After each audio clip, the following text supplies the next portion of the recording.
They say the dead can't hurt you, but what if they don't always stay dead? What if the shadows you see in the corner of your eye aren't just your imagination? I never believed in ghosts, at least, not until that night in the morgue. I've worked as a mortician for 5 years. It's a job most people would find unsettling, but for me it was peaceful. The quiet, the routine, even the stillness of the dead, I found comfort in it. But that peace was shattered one night, and I still can't make sense of what happened. It started as a typical late shift. I was alone in the morgue, finishing up the day's paperwork. The room was cold, as usual, and the hum of the refrigeration units was the only sound keeping me company. Around 11 p.m., I heard it, the sound of footsteps. They were soft, deliberate, and echoed faintly down the hallway outside. At first, I thought it was security doing their rounds. But when I checked the monitor that displayed the hallway feed, it was empty. I called out, "Hello? Is someone there?" My voice sounded small against the stillness.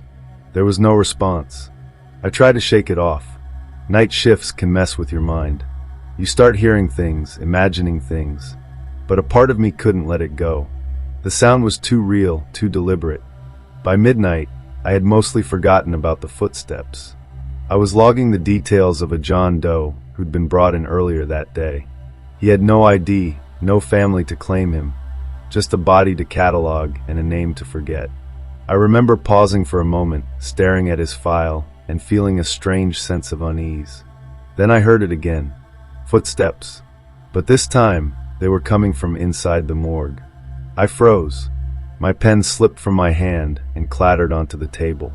The sound of the footsteps was unmistakable, growing louder with each passing second.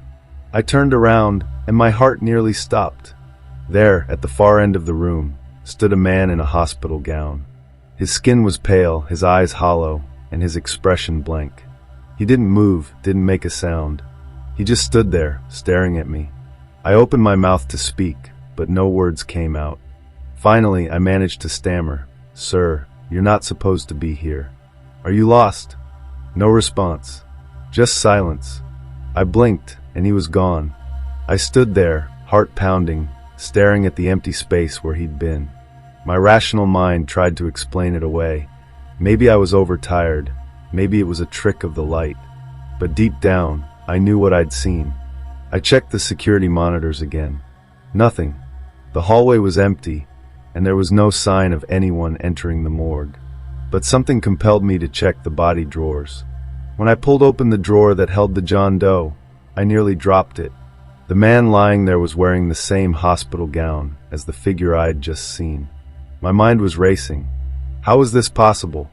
The man was dead. He'd been declared deceased hours earlier. And yet, I had just seen him standing there. I slammed the drawer shut and tried to calm myself. I needed to finish my shift, get out of there, and forget this ever happened. But the night wasn't over yet. As I turned back to my desk, the lights flickered. Once. Twice. Then they went out completely. I was plunged into darkness. The hum of the refrigeration units stopped, leaving an oppressive silence. I reached for my flashlight, my hands trembling. That's when I heard it again. Footsteps. But this time they were closer. I swung the flashlight toward the sound, my breath caught in my throat. The beam of light cut through the darkness, illuminating the space where the figure had been before. He was back. He stood even closer this time, his head tilted slightly as if studying me. I couldn't move, couldn't scream. Then in a low, guttural whisper he said, "Help me." The lights flickered back on, and he was gone again. But something had changed.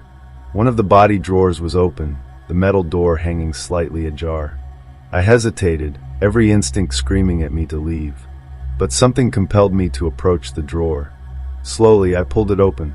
Inside was another body, another John Doe. But clutched in his hand was a small, crumpled piece of paper. My fingers shook as I unfolded it. On the paper was a name, the same name as the man I'd seen in the gown. I reported it to the authorities the next day. An investigation revealed that both men had been involved in a car accident years ago. One had survived, the other hadn't, or so they thought. The man who had died that day had been buried in the wrong place, forgotten. I can't explain what happened that night, but I believe he was trying to make things right, trying to be found. I don't work in the morgue anymore. I transferred to another department, far away from that room. But sometimes, late at night, I still hear footsteps echoing in empty hallways.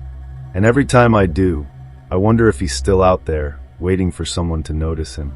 If you ever find yourself alone in a hospital morgue, and you hear footsteps when no one else is around, don't ignore them. Because sometimes the dead aren't ready to rest. Sometimes they're waiting for you,